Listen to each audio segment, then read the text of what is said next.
na primeira aula nós falamos sobre o contexto social que estava acontecendo na época. Vimos a história da divisão dos reinos depois do reinado de Salomão. O contexto espiritual de Israel, que era a tribo do norte. Vimos também que os reis, todos eles foram infiéis e com isso levaram o povo a pecar também. E por isso Israel foi 136 anos antes para o cativeiro assírio. Vimos também que Elias aparece subitamente na história e sem muita origem, né, vindo de Tisbe, da tribo de Gileade. A tribo de Gileade é aquela tribo que ficou do lado oeste do Jordão e que optou em ficar naquela região e cuidar de gado, etc. e tal. Que era a tribo de Ruben, Gade e metade da tribo de Manassés. Depois vimos também a respeito do rei Acabe, Jezabel, sua esposa, né? Acabe conseguiu ser o pior rei até então, ele é o 7º desde Jeroboão. E vimos a profecia de Elias que disse a Acabe que não iria chover, né? Isso teve um impacto muito forte, principalmente na vida cotidiana da nação de Israel. Vimos as lições que Elias recebeu em Querite, depois que Deus tira ele da presença do rei e leva para Querite, onde foi trabalhado o orgulho, o medo, a fé e o amor de Deus, né? Sustento, a provisão diária, etc. e tal. E depois Elias, quando o riacho seca, Elias vai para Sarepta. E em Sarepta ele tem uma experiência bem forte, a experiência com a viúva, né? Com a alimentação, com a farinha, com azeite, e também na ressurreição do filho da viúva, né? Então foram experiências que trabalharam aí a humildade, a fé, a coragem, a comunhão com Deus de Elias, a oração e a serenidade nos períodos de crise. Então nós vamos ver agora um texto que ele é longo, mas nós não vamos seguir o texto como está na Bíblia. Quer dizer, nós vamos seguir o texto da Bíblia, certo? Mas é importante que a gente vá e depois a gente volte um pouquinho, para a gente ter noção das coisas que estão acontecendo aí. Então, o texto está aí em 1 Reis, de 18, de 1 a 40. Depois de um longo tempo, no 3º ano da seca, a palavra do Senhor veio a Elias.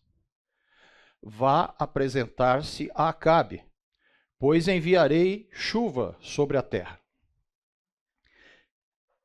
É interessante isso aqui, né? Porque a gente que está acostumado aqui nos nossos períodos de estiagem, a gente fica aqui 2, 3 meses sem chuva, né? E já dá um BO danado, porque é um monte de gente racionando água, as prefeituras ficam malucas porque não conseguem água, etc. e tal. Algumas cidades entram em racionamento. Agora imaginem 3 anos de seca.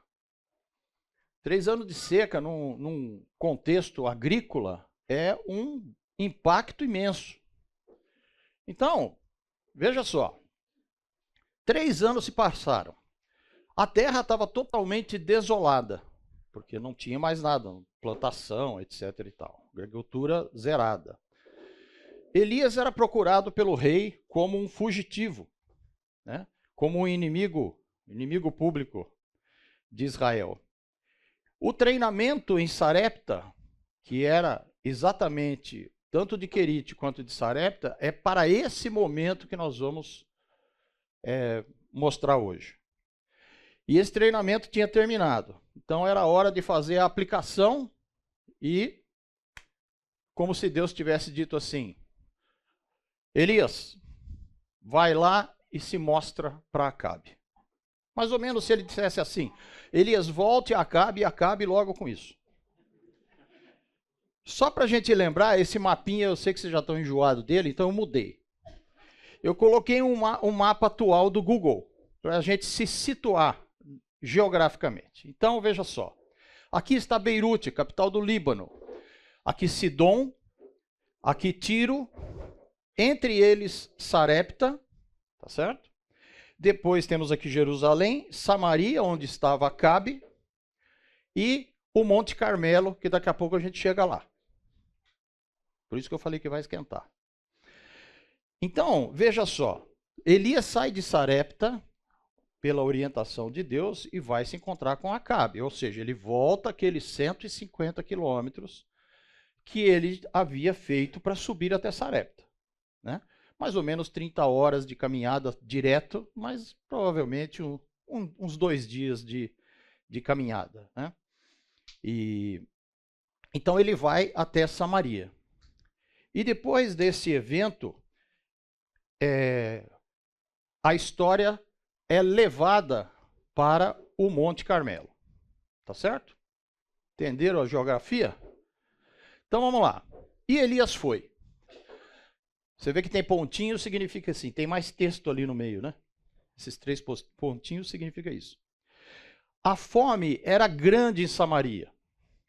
E Acabe foi ao encontro de Elias. Quando viu Elias, disse-lhe: é você mesmo perturbador de Israel? É interessante, né? Acabe poderia ter pego Elias pelo pescoço, né? Mas ele falou assim, mas é você mesmo o cara que trouxe desgraça para Israel? Então, o que é o termo perturbador? Perturbador significa trazer calamidade e também é sinônimo de víbora ou áspide, serpente. A origem da palavra é oker. E oker é a mesma raiz de Acã, ou de Aker, que são os 2 nomes de Acã da Bíblia. Lembra de Acã? O que Acã fez? Ele, depois de uma batalha, ele resolveu pegar os despojos que Deus havia proibido. Aí ele olhou assim, viu uma capinha feita na Babilônia, toda bonitona, né? Aí ali perto também tinha aí uns 2,4 kg de prata, né? E 600 gramas numa barra de ouro.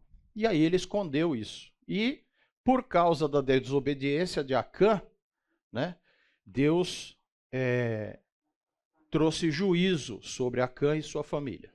Não é isso? Muito bem. Aí Elias responde assim: eu não tenho perturbado Israel, mas você e a família do seu pai têm. Vocês abandonaram os mandamentos do Senhor e seguiram os Baalins. Olha que coisa legal. Imaginem, vamos imaginar Elias, porque senão o negócio fica muito seco. Elias saindo de Sarepta em direção a Samaria. Então aquela terra seca, tal, ele andando ali e ele pensando assim: pô, Senhor, eu estou ansioso. O que será que vai acontecer lá? Eu fico pensando aqui, quando que o Senhor vai mandar a chuva? O Senhor me falou que vai chover. E aí Elias pensando, falou: mas Senhor, o Senhor não me chamou só para ir lá e dizer para Acabe que choveu, que vai chover. Foi só para isso? Não tem um propósito? Né? E Elias, como um servo, vamos dizer, fiel, ele provavelmente montou na sua cabeça um plano, porque quando ele encontra Acabe, ele já acusa Acabe e a sua família de terem se apostatado do que eles haviam aprendido sobre Deus. E o plano de Elias, ele foi fantástico, porque ele falou assim: não, nós vamos ter que confrontar, não só falar para Acabe, mas nós vamos ter que mostrar realmente quem é o Senhor. Isso aqui é minha interpretação, tá? Então, olha só que legal. A coragem de Elias, que nós já vimos na aula passada, né? A confrontação que ele faz com Acabe é a confrontação de Êxodo 20, versículo 3. O que diz lá em Êxodo? Quem que disse que está lendo o Êxodo aí, que está com dor de cabeça?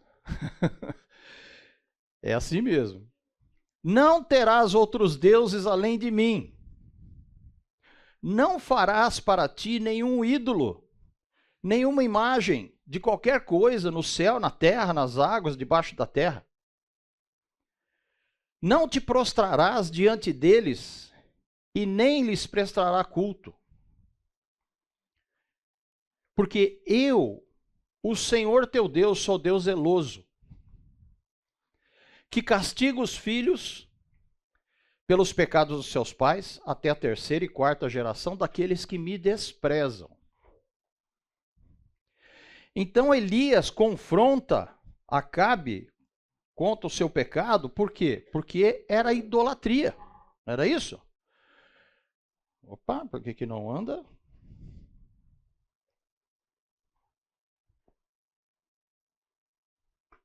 Que legal. Vamos lá. Isso. Então, não era uma briga de Acabe e Elias com Acabe. Na verdade, a luta ali era do Senhor contra o pecado do povo, que era a idolatria. Então, ali a gente tinha o testemunho de Elias, tínhamos o testemunho das testemunhas de Elias, que são as pessoas que vão presenciar tudo isso, e um plano bem justo e bem simples. Então vamos lá. Elias chega para Acabe, agora Elias dá a ordem. Né? Acabe era o rei, mas Elias dava a ordem. Talvez essa conversa com a Jezabel fosse um pouquinho diferente. Agora convoque todo o povo de Israel para encontrar-se comigo no Monte Carmelo e traga os 450 profetas de Baal e os 400 profetas de Aserá, a mãe de Baal, que comem à mesa com Jezabel. Acabe então convocou todo Israel e reuniu os profetas no Monte Carmelo. Olha que coisa interessante. Esse povo, esses 450 profetas e mais os 400, eles faziam o que mesmo? Eles comiam à mesa. Ou seja, Jezabel sustentava esse povo. Mas como é que era a situação social, gente? Seca. Povo inteiro necessitado. E os profetão ali só na lagosta. Certo? Bom, então a gente vai para uma plateia que tinha 850 profetas de Baal e Aserá e os filhos de Israel. Não é por nada, precisa ter coragem para convocar uma assembleia desse tamanho, não é? Muito bem. Elias dirigiu-se ao povo e disse: até quando vocês vão oscilar entre duas opiniões? Se o Senhor é Deus, sigam-no. Se Baal é Deus, sigam-no. E o povo nada respondeu. É interessante isso, né? Olha só que tinha um monte de gente ali. Todo mundo ficou quietinho. Porque qual é a resposta? A resposta fala assim, cara, eu não sei o que responder. Não sei o que responder. Vocês conhecem a parábola da verdade nua e crua? Não? Nunca ouviram? Essa parábola, ela é frequentemente atribuída à tradição judaica. Conta a história de que um dia a mentira e a verdade se encontraram. E aí o dia estava bonito, ensolarado, e a mentira convenceu a verdade que elas deveriam desfrutar daquele dia, então foram caminhando, conversando, até que chegaram a um poço. E aí a mentira convenceu a verdade de que ela que elas deveriam nadar. Então elas se despiram e entraram no poço. Só que sorrateiramente a mentira saiu do poço, roubou as roupas da verdade e saiu pelo mundo travestida de verdade, deixando a verdade nua dentro do poço. A verdade, quando percebeu, saiu do poço e se recusou a vestir as roupas da mentira e saiu pelo mundo procurando as suas roupas. Mas as pessoas, quando olhavam para a verdade nua, elas não gostavam do que viam. E aí ela foi humilhada, ela foi vilipendiada, e aí ela teve que voltar, e ela voltou para o poço e nunca mais saiu de lá. Enquanto isso, a mentira, travestida de verdade, passeava pelo mundo de uma forma livre e muito bem aceita. Qual que é a moral da história dessa parábola? Que a sociedade está muito mais favorável a aceitar a mentira travestida de verdade do que a verdade nua e crua.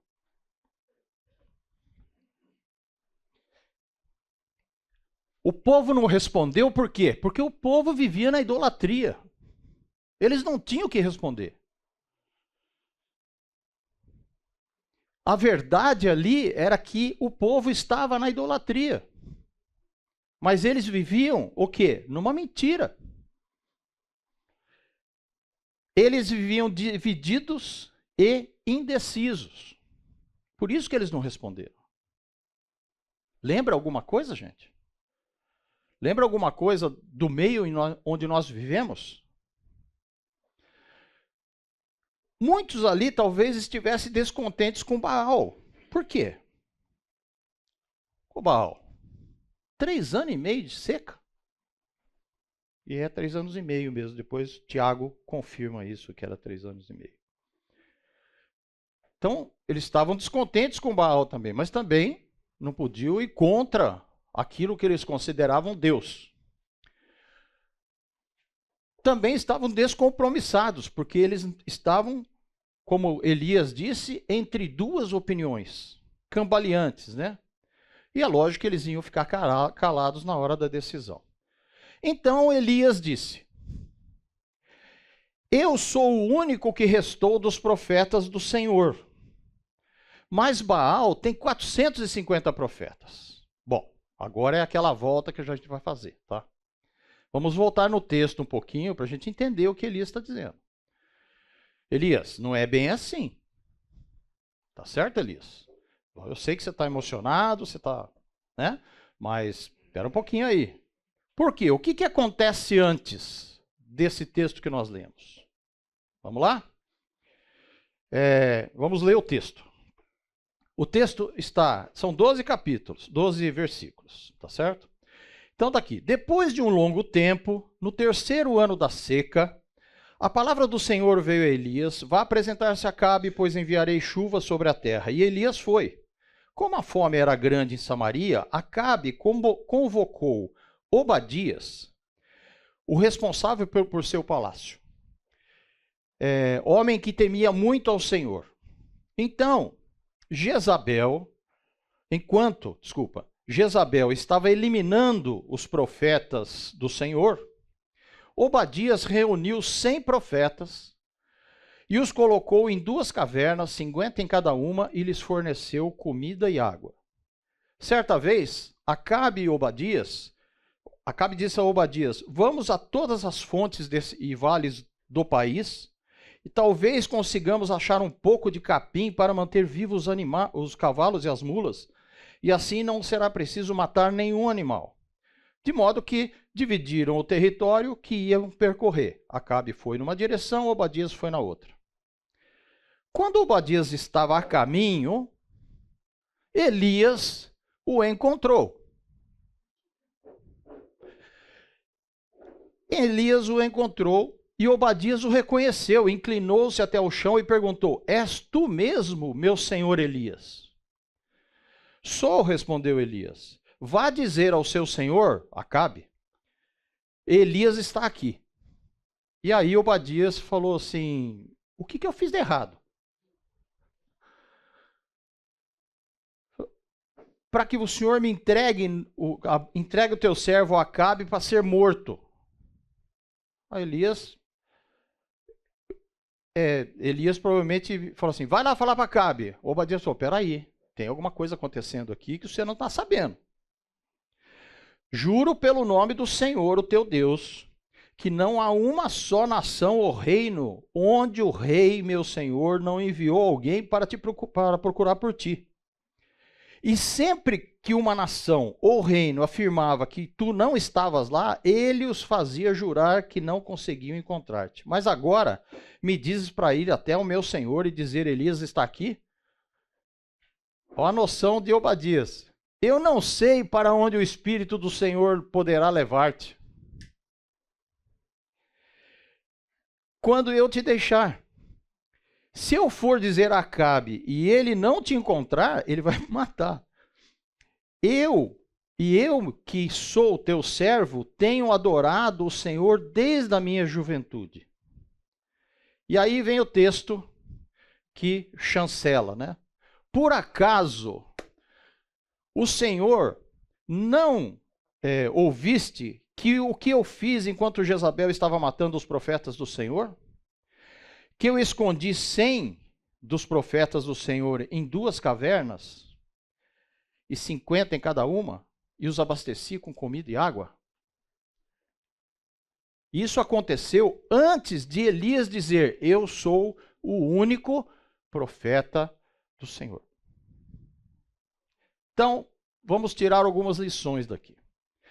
A primeira lição é o seguinte: mesmo um homem de Deus pode ter percepções equivocadas da realidade. Talvez naquele momento em que ele estava conversando com Obadias, ou ele não acreditou em Obadias, ou ele não escutou o que Obadias falou. Não sei, não está na Bíblia, não vamos escarafunchar isso aí. Mas a percepção da realidade estava equivocada, porque havia mais 100 pessoas. E essa percepção também, depois Deus esclarece mais para frente, dizendo assim para Elias: cara, tem 7.000 pessoas que não se dobraram a Baal. Dando o spoiler da próxima. As experiências com Deus não devem ser motivo de se sentir exclusivo no plano e na obra de Deus. Eu escutei ontem um vídeo do pastor Russell Shedd dizendo que nós somos substituíveis. Por quê? Porque depende da soberania de Deus, da maneira como Deus age, e não do que nós somos ou do que nós fazemos. Mesmo que você tenha grandes experiências com Deus, você nunca deve se sentir exclusivo. Você deve se sentir amado pelo Senhor, porque Ele exclusivamente amou cada um de nós. Mas, no plano de Deus e na obra de Deus, se você não estiver aqui fazendo o que você tem que fazer, alguém vai fazer. Lembra das pedras? Jesus falou sobre as pedras? Por quê? Por que você não impede eles de clamar? Ele falou assim: não, se eles ficarem calados, as pedras vão clamar. No plano de Deus não existe esse negócio de hierarquia, prioridade. Não, porque eu trabalho mais. Não. Nós somos totalmente substituíveis. E terceira lição que a gente tira daí, que o propósito de Deus não leva em conta a nossa ignorância. Ainda bem, né? Então, mesmo Elias não considerando o que Obadias disse, Deus não leva em consideração isso aí. E toca a história para frente. Vamos lá que tem muita coisa para ler.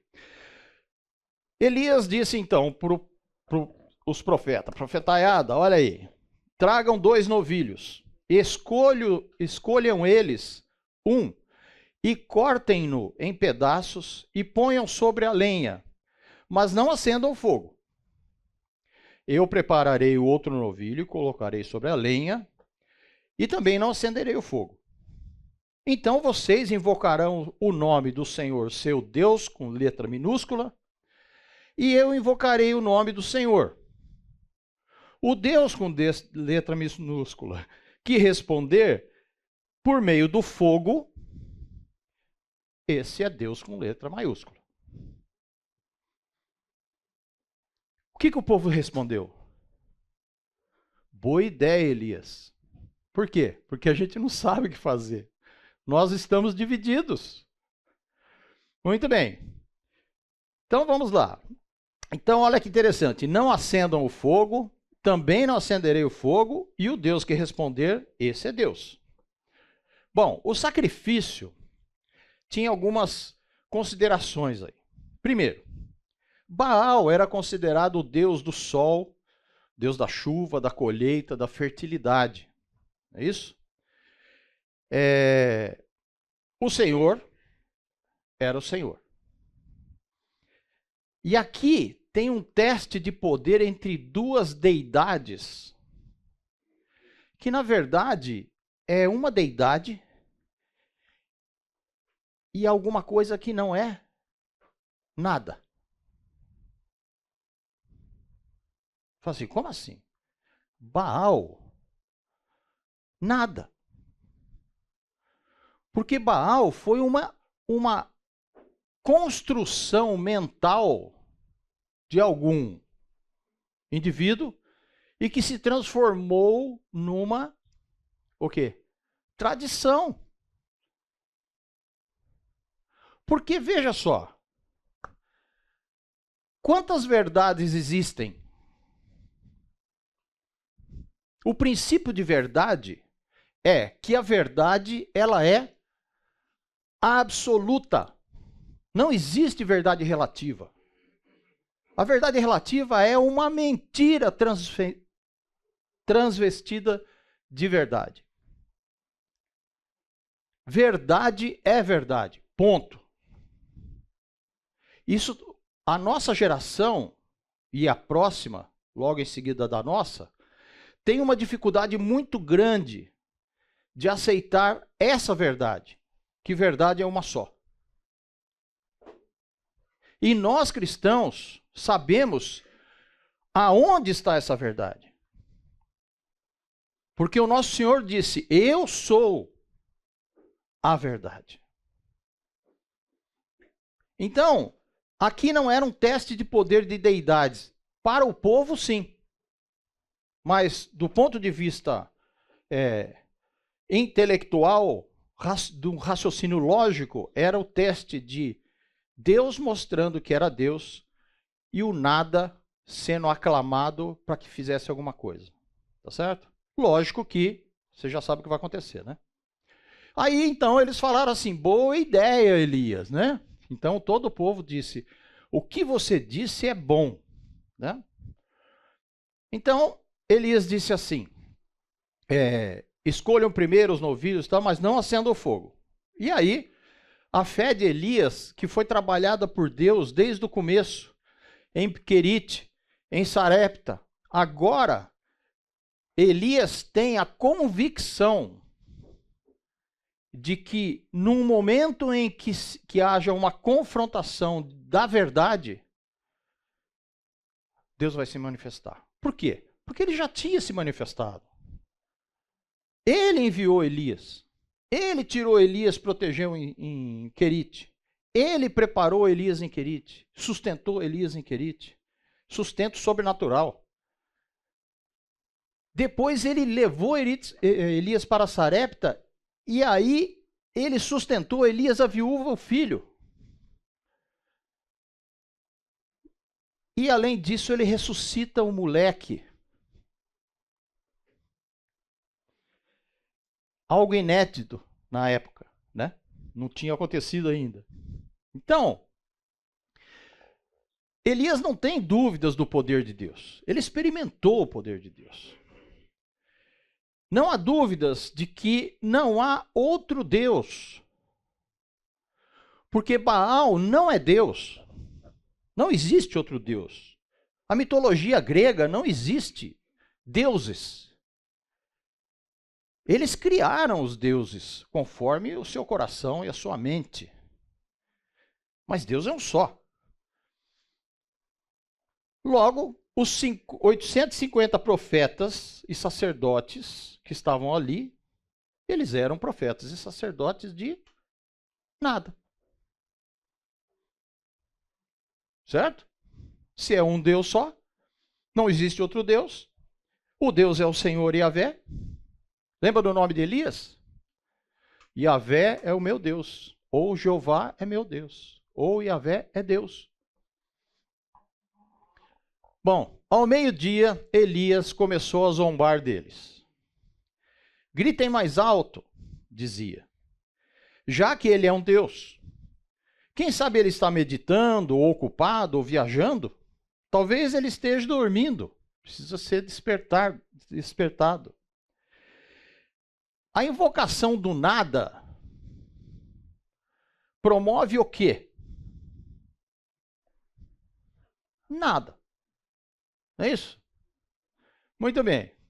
Então, nada de fogo, nada de resposta, nada de manifestação divina, silêncio total de um ídolo morto.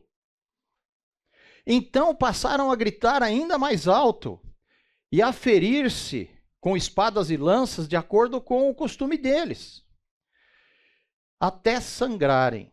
E passou o meio-dia e eles continuaram profetizando em transe até a hora do sacrifício da tarde. Mas não houve resposta alguma. Ninguém respondeu, ninguém deu atenção. Lógico, se você está clamando pelo nada, o máximo que você vai ganhar é nada. Não é isso? Agora, vamos fazer uma pausa aqui rapidamente para explicar isso aqui. Ó. Isso aqui é muito importante. Até a hora do sacrifício da tarde. O que era o sacrifício da tarde? O sacrifício da tarde fazia parte da lei de Deus. Existiam 2 sacrifícios. O povo naquela época não era que nem hoje.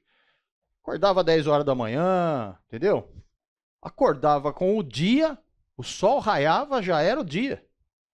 O sol se punha, já era a noite. Então os 2 sacrifícios eram feitos logo pela manhã e por volta das 3 horas da tarde. Aonde está isso? De onde você tirou isso? Veja lá. Sacrifício da tarde. Êxodo 29, 39, 38 e 39. Eis que você terá que sacrificar regularmente sobre o altar, a cada dia 2 cordeiros de um ano. Ofereça um de manhã, o outro ao entardecer, não é anoitecer. Entardecer. Êxodo 30. Arão queimará incenso aromático sobre o altar todas as manhãs, quando vier cuidar das lâmpadas, e também quando acendê-las ao entardecer. O sacrifício da tarde também está em Daniel. Enquanto eu ainda estava em oração, Gabriel, o homem que tinha me visto na visão anterior, veio a mim voando rapidamente para onde eu estava à hora do sacrifício da tarde. Então, Esdras, na hora do sacrifício da tarde, eu saí do meu abatimento com túnica e o manto rasgado e caí de joelhos com as mãos estendidas ao Senhor para o meu Deus. Olha que legal.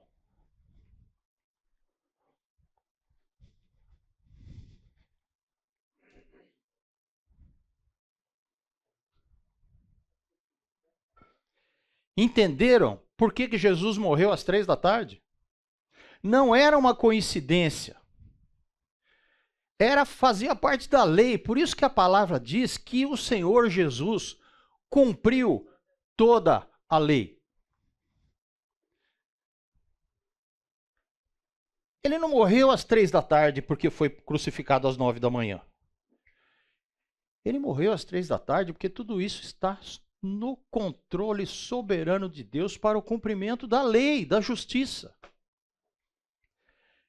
E é muito importante a gente ver isso, porque quando você entende que aquilo fazia parte do que Deus já havia determinado, Quando a gente ouve que foi da vontade de Deus moê-lo naquela hora que fazia parte do sacrifício da tarde. Legal isso, né? Esse paralelo é fantástico. Muito bem. Então, nós vamos fazer um intervalinho, tá certo? Vamos para a segunda parte. Então, Elias aproximou-se, aproximem-se de mim, Elias disse para todo o povo. O povo aproximou-se e Elias reparou o altar do Senhor que estava em ruínas. Olha que coisa legal. Existia um altar ali, que estava em ruínas, que estava totalmente destruído. Ele reparou esse altar, que estava em ruínas, depois apanhou 12 pedras, uma para cada tribo dos descendentes de Jacó, a quem a palavra do Senhor tinha sido dirigida e disse: o seu nome será Israel. Elias estava lembrando o povo da sua identidade. Nós estamos falando aqui da nação de Israel. A identidade daquela nação que foi chamada de Israel, cujo nome o próprio Deus colocou. Que foi a mudança do nome de Jacó para Israel. Que significa aquele que luta com Deus. Bom, aí, então essa atitude de Elias para montar um novo altar era para fazer dentro da lei. Isso estava dentro da lei. E você vai ver que Elias, ele era um cara voltado para a lei. Inclusive as atitudes dele depois, mais para frente. Com as pedras, construiu um altar em honra ao nome do Senhor e cavou ao redor do altar uma valeta com capacidade de 2 medidas de semente. Uma valeta bem larga, não é isso? Depois arrumou a lenha, cortou o novilho em pedaços e o pôs sobre a lenha. Então lhes disse: encham de água 4 jarras grandes e derramem sobre o holocausto e sobre a lenha. Façam-no novamente, disse eles, e eles fizeram de novo. Façam-no pela 3ª vez, ordenou. E eles fizeram pela 3ª vez. A água escorria do altar, chegando a encher a valeta. Gente, que fé! Hã? Que fé! Isso aqui deve servir de exemplo para a gente. À hora do sacrifício, da tarde, o profeta Elias colocou à frente e orou. Colocou-se à frente e orou. Ó Senhor Deus de Abraão, de Isaque e de Israel, que hoje fique conhecido que tu és Deus em Israel, e que sou o teu servo, e que fiz todas essas coisas por ordem tua. Aqui Elias esclarece aquela elucubração mental do Luiz Américo, de que Elias estava pensando como ia fazer. Não, ele estava fazendo aquilo que Deus havia determinado.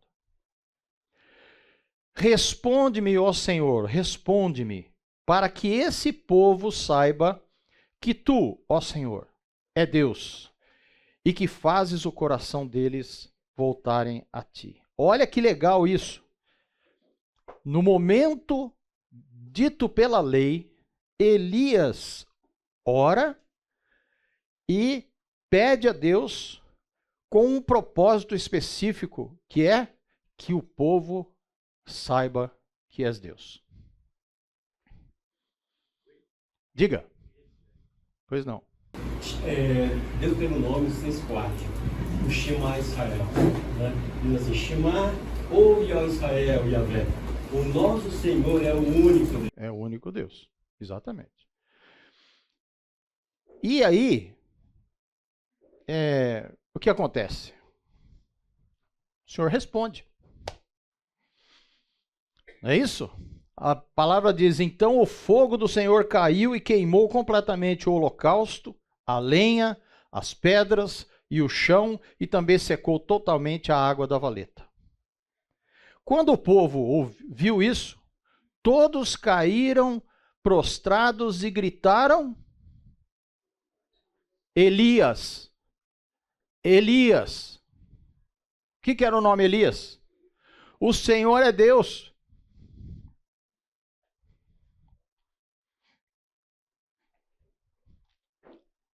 Alguém pode perguntar assim, mas não era seca? Onde é que arrumaram água? Bom, isso só entendendo a geografia local. Quando a gente está em cima do Monte Carmelo, você avista o mar Mediterrâneo. É perto, não é longe. E facilmente poderiam ir lá e buscar água e jogar ali. Os novilhos são aqueles que não morreram com a seca. Porque quem trouxe o novilho foram os profetas de Baal.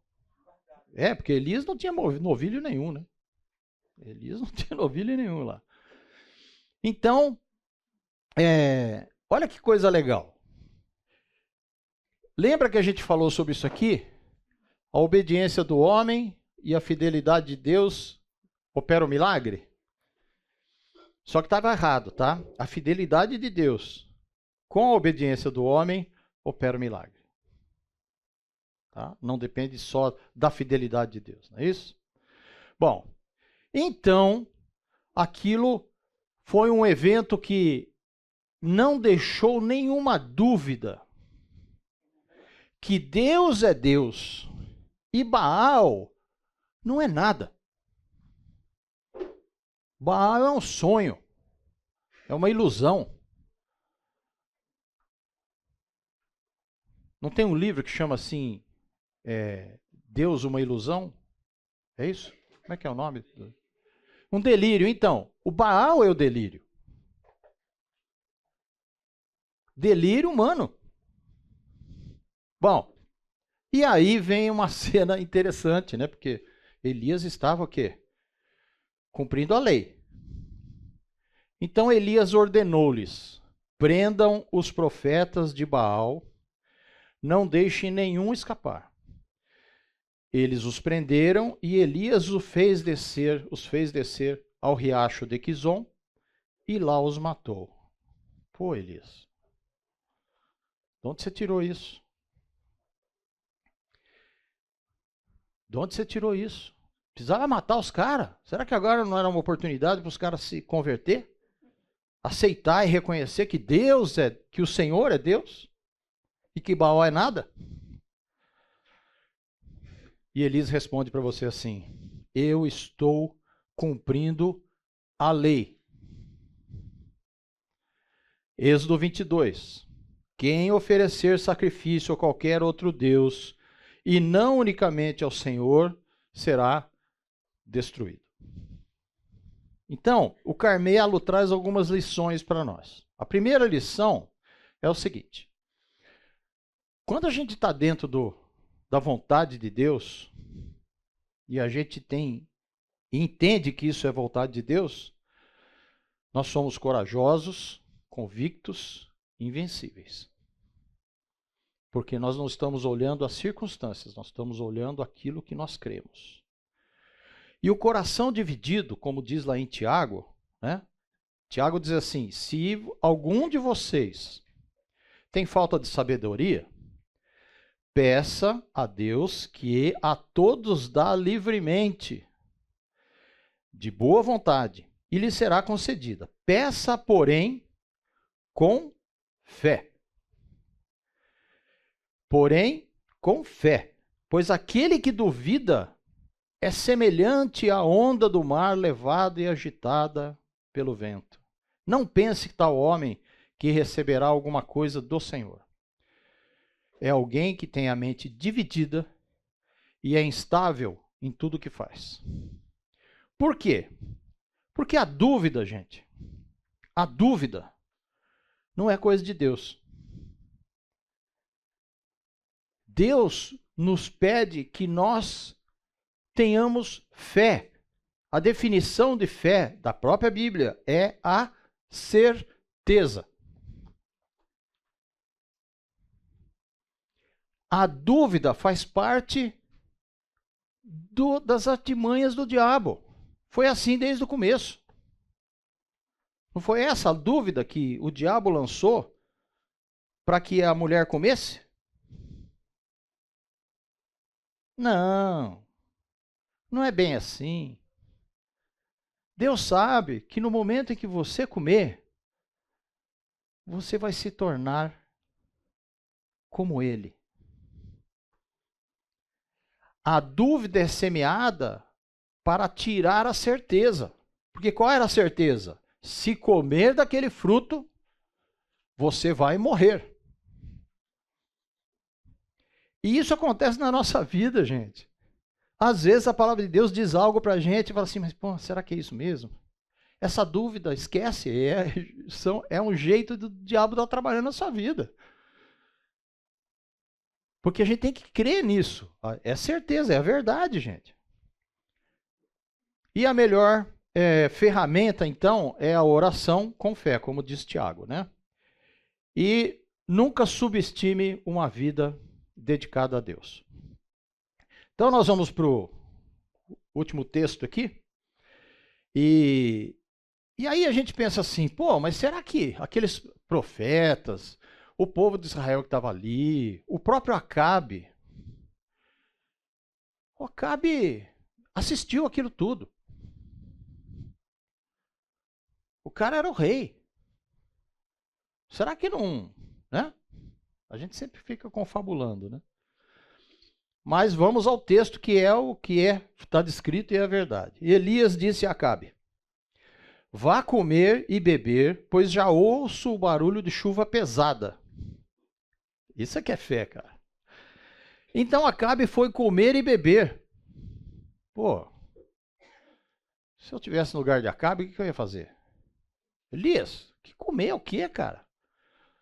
Como é que vai vir essa chuva? Estou curioso. Não, Acabe foi comer e beber. Certo?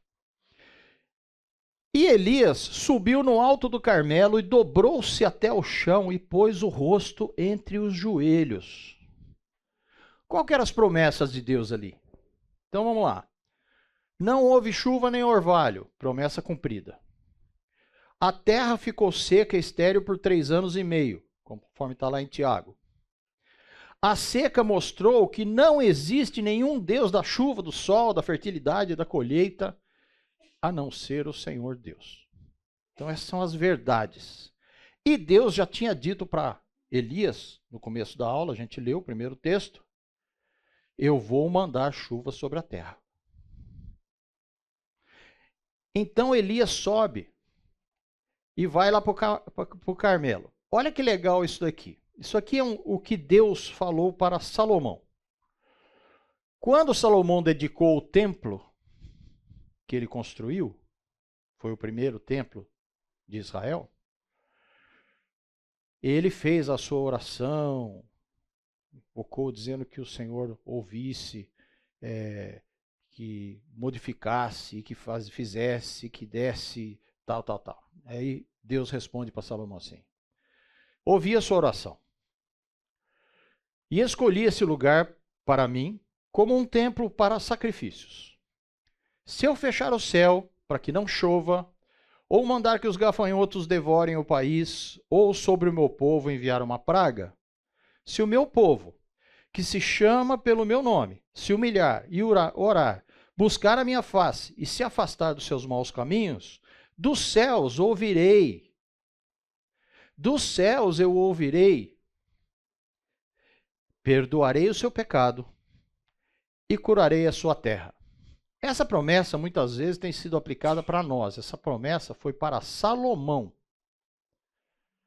O princípio da promessa é válido para nós. Porque diante de Deus nós temos que estar humilhados, não é isso? Orando, buscar a face de Deus e se afastar do mau caminho. Não adianta fazer tudo isso e continuar no mau caminho. E aí Deus vai fazer o quê? Vai fazer o que ele promete lá em Mateus. Ele vai te recompensar. Como? Do jeito dele. Não é do seu jeito. Quando Elias olha e fala assim, falou para o seu servo, vai e olha em direção ao mar. Ele foi e olhou. Não há nada lá, disse ele. E 7 vezes Elias mandou, volte para ver.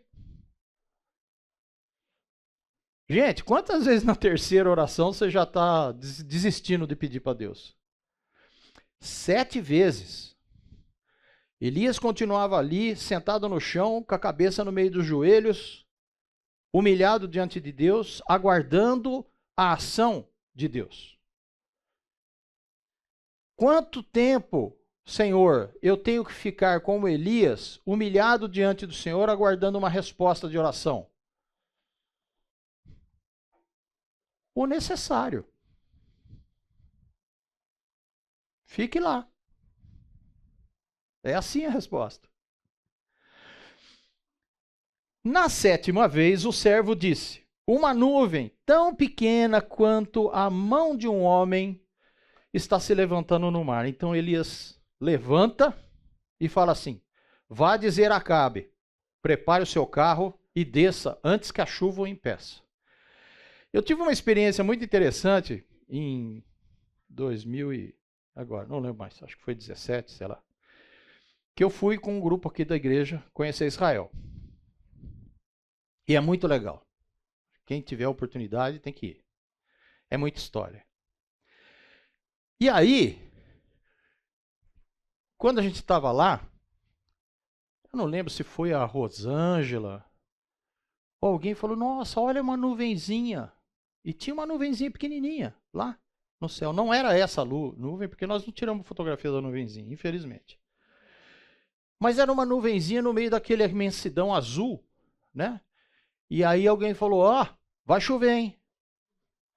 Porque aquela nuvenzinha é a nuvenzinha do Elias, né? Então, quando ele ordena a Acabe que se apressa, é porque vai chover. Elias tinha certeza que a chuva ia chegar. A pequena nuvem para Elias significava o quê? A grande chuva. Por isso que ele falou, já ouço o barulho de chuva forte. Elias estava sempre alguns passos à frente, né? Algum tempo à frente. Então, Acabe, é melhor correr porque o Senhor, Deus disse, darei chuva sobre a terra, como nós lemos. E aí o que aconteceu? Enquanto isso, nuvens escuras apareceram no céu e começou a ventar e começou a chover forte. E Acabe partiu de carro para Jezreel. O poder do Senhor veio sobre Elias e este, prendendo a capa com o cinto, correu à frente de Acabe por todo o caminho até Jezreel. O vale de Jezreel, que é uma visão fabulosa do Alto do Carmelo, hoje está assim, só agricultura, tá certo? Provavelmente ali naquele momento não tinha nada disso, né? Era seca. Mas é interessante ver que Elias sai correndo na frente de Acabe. Sabe qual era a distância do Carmelo até Jezreel? 50 quilômetros. Você marca uma maratona, gente. Eu quero deixar isso bem claro para vocês, porque na semana que vem, nós vamos falar de como Elias estava. Certo? Como é que ele estava fisicamente, emocionalmente. Então é bom vocês entenderem que as experiências dele nesse dia foi intensa, certo? E ele ainda saiu correndo 50 quilômetros. Como é que ele fez isso, gente? Volta o texto. O poder do Senhor veio sobre Elias. Tá certo?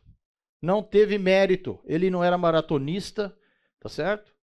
Ele andava bastante, mas correr 50 quilômetros, por favor, né? Só com o poder de Deus mesmo, né? Muito bem. Então,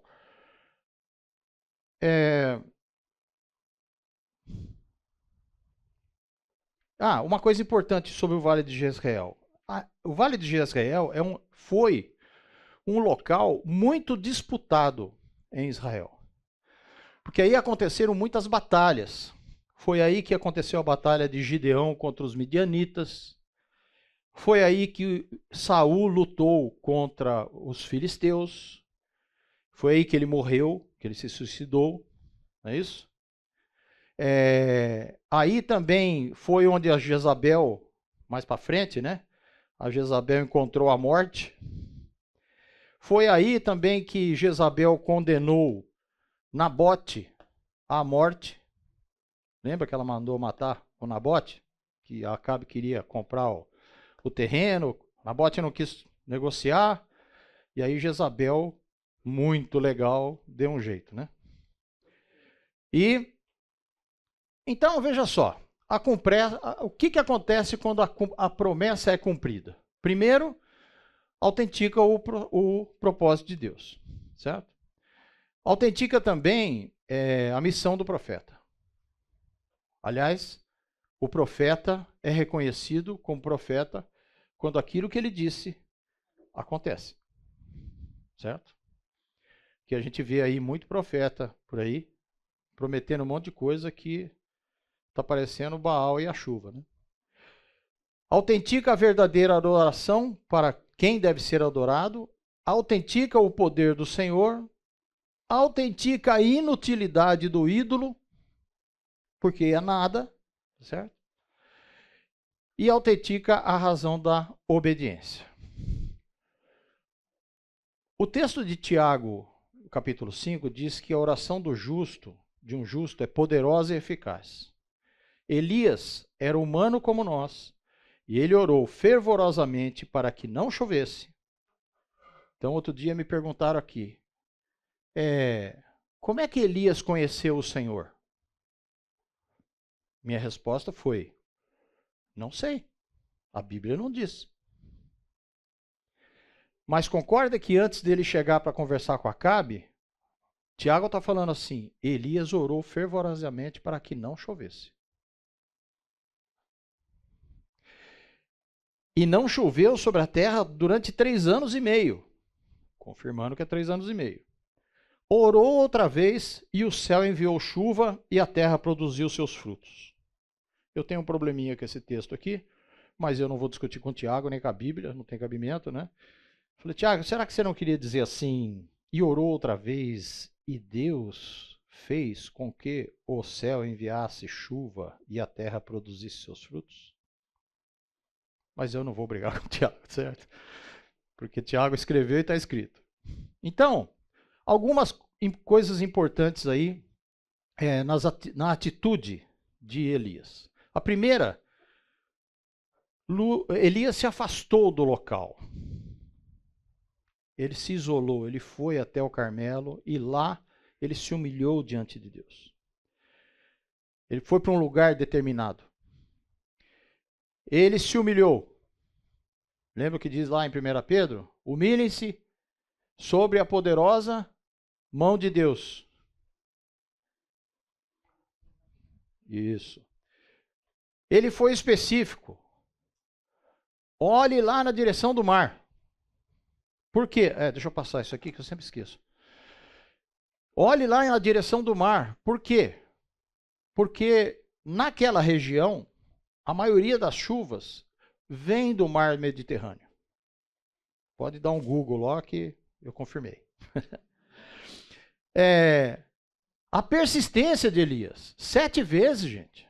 E a Bíblia não diz quanto demorou entre uma olhada do servo e a outra. A gente lê assim e fala assim, não, o cara levantou, foi, levantou, foi, levantou. Acho que não foi assim, né? Porque se ele olhou lá, não tem nada, ele falou, não, esperar aparecer alguma coisa, né? A persistência de Elias e a esperança e a fé de Elias na certeza de que Deus iria cumprir a promessa. Então,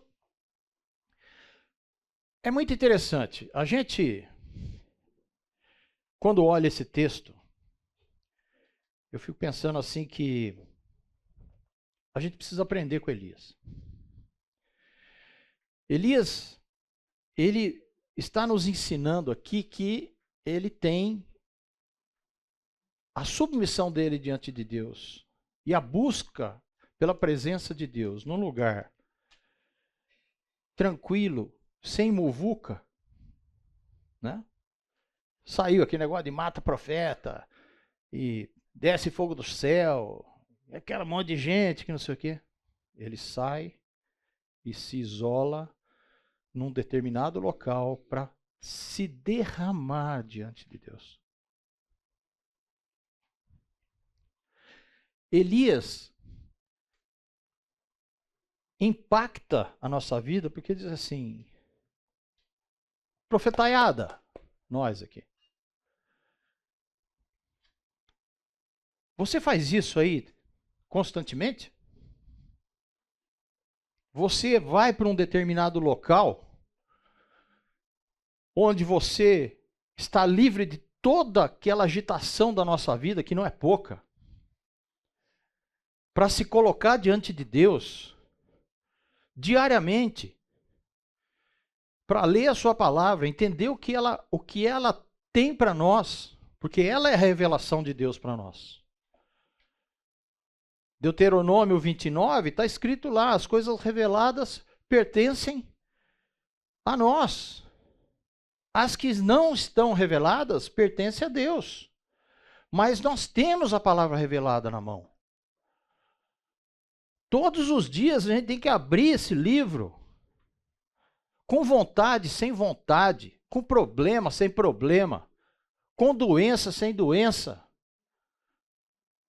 Todos os dias nós temos que abrir essa palavra, ler a palavra, meditar na palavra, pedir para que Deus nos fale através da sua palavra. Como é que você ora? Quando você começa a orar, você faz o quê? Faz como Jesus mandou, né? Ora ao Senhor e depois vem uma lista de quê?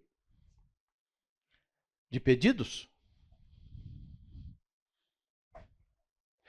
Ou você abre a palavra e diz assim, por exemplo, vai lá no Pai Nosso. Vai lá no Pai Nosso, abre lá em Mateus 5, Sermão do Monte. E aí, Jesus diz assim, vocês ouviram o que foi dito. Aonde? Na lei. Amarás os seus amigos e odiarás os seus inimigos. Mas eu vos digo que vocês devem amar os seus inimigos e orar por eles. Você coloca diante de Deus os inimigos? Os inimigos reais. E quais são os nossos inimigos hoje? Vamos, gente. Participa. Fala um inimigo. Hã? Telas. Internet. Mais um. Você está falando de coisas externas. Inimigos nossos. Primeiro, seu coração, você. O maior inimigo seu mora dentro de você. É o seu coração enganoso. E qual é a sua luta contra o seu inimigo? Já que você falou de Bíblia, esse é um versículo que está na minha lista de oração, que é referência, né? Que é em 1 Crônicas. O Senhor Deus dos nossos pais, do nosso pai Abraão, Isaac e Israel, conserva para sempre no coração do teu povo essas disposições e pensamentos. Firma o coração deles em ti. Então essa é a minha referência para orar. Exatamente. A preguiça, o comodismo, Ah, mas eu preciso dormir, trabalho muito. Cara, você não acorda cedo para viajar? Tem gente, quando fala em viagem, pelo menos eu sou assim, quase nem dorme, né? Já acorda 4 da manhã com o olho estatelado, assim, fala assim, vamos. É essa vontade que você tem que ter de abrir a palavra. Acorda mais cedo. Deixa de ser preguiçoso. Por quê? Porque a coisa mais importante que você vai fazer no dia é o seu tempo com Deus. O resto vai sendo acrescentado. É o seu tempo com Deus. É quando você abre a Bíblia e você fala assim, eu preciso ter um lugar calmo, onde eu possa me derramar diante de Deus, jogar nas mãos dele tudo aquilo que está no meu coração, para que ele faça o quê? Para que ele me recompense. E ele vai te recompensar com o quê? Ele vai tirar os seus problemas? Muito pouco provável. Ele vai deixar você com os problemas porque você precisa dos seus problemas.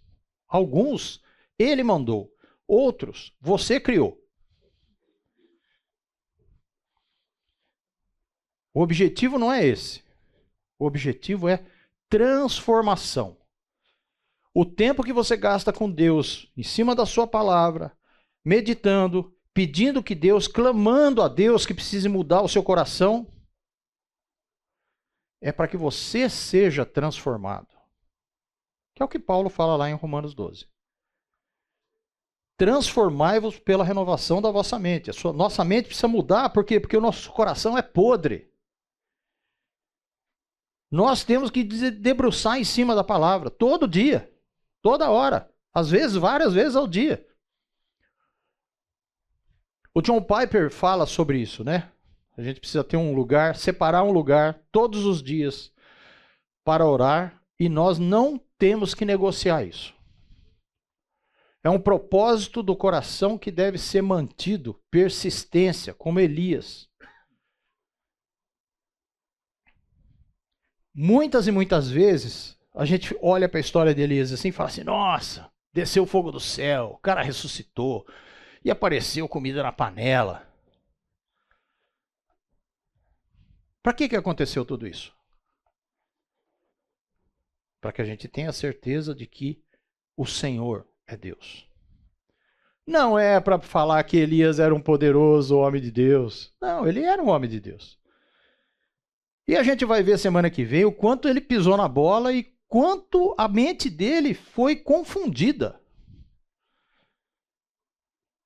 Então, eu vou deixar para vocês aqui o desafio. Faz isso que o John Piper está dizendo. Se você tiver dinheiro, você pode ter um jardinzinho na sua casa, construir um gazebo, não é isso? Um cantinho de oração. Mas se você não tem dinheiro, não tem problema. Entra no seu quarto, fecha a porta. Entra no armário, fecha o armário. Depois você sai do armário, mas fortalecido. Não esquece de botar uma luzinha dentro do armário, tá? Porque senão no escuro não enxerga. Mas a gente precisa ter um momento de paz, onde a gente para, onde a gente coloca o coração diante de Deus. E a gente vai orar o quê, gente? Qual vai ser a nossa oração? Nós vamos orar a palavra.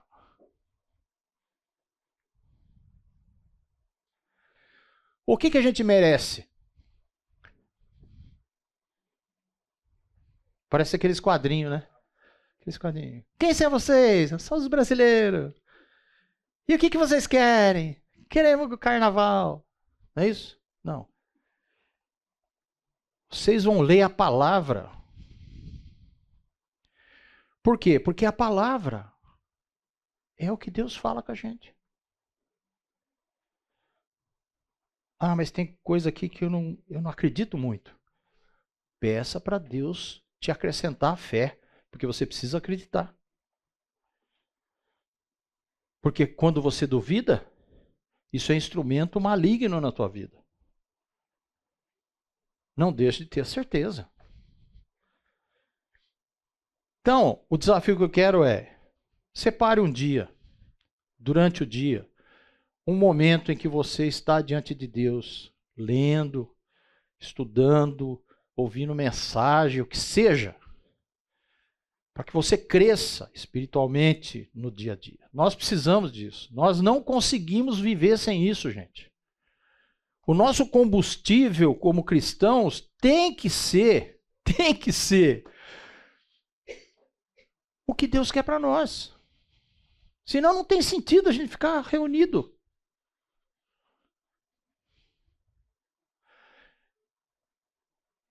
Então, eu quero que vocês pensem a respeito disso. Vamos orar para a gente acabar? E semana que vem a gente tem muitos quilômetros para andar, tá? Quer dizer, Elias tem muitos quilômetros para andar. Mas a gente vai junto, tá bom? Vamos orar então. Senhor amado, obrigado, Senhor, por esse exemplo da vida de Elias que o Senhor coloca diante de nós. Senhor, dá-nos persistência, dá-nos entendimento.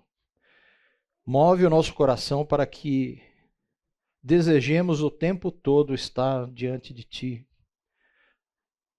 debaixo da Tua palavra. E tenhamos convicção, Senhor, daquelas coisas que o Senhor deseja para nós. Muito mais do que batalhas sobrenaturais, Senhor. O Senhor precisa mudar o nosso coração. E, Senhor, nós não conseguimos fazer isso sozinho. É o Senhor que tem que fazer. É o Teu Espírito Santo que mora em nós, que está em nós, que nos dá sabedoria para entender e para transformar. Tem misericórdia, Senhor, de todos nós aqui. E que realmente possamos, Senhor, a cada dia, buscar mais a Tua presença, sabedoria e discernimento na Tua palavra, para que não atrapalhemos, Senhor, aquilo que o Senhor quer fazer em nós. Tua palavra diz que a obra que o Senhor começou em nós, o Senhor vai terminar até o dia de Cristo Jesus. Ajuda-nos, Senhor, a facilitar a atuação do Teu Espírito Santo na nossa vida. E perdoa, Senhor, tudo aquilo que nós fazemos e que atrapalha isso. Em nome de Jesus. Amém.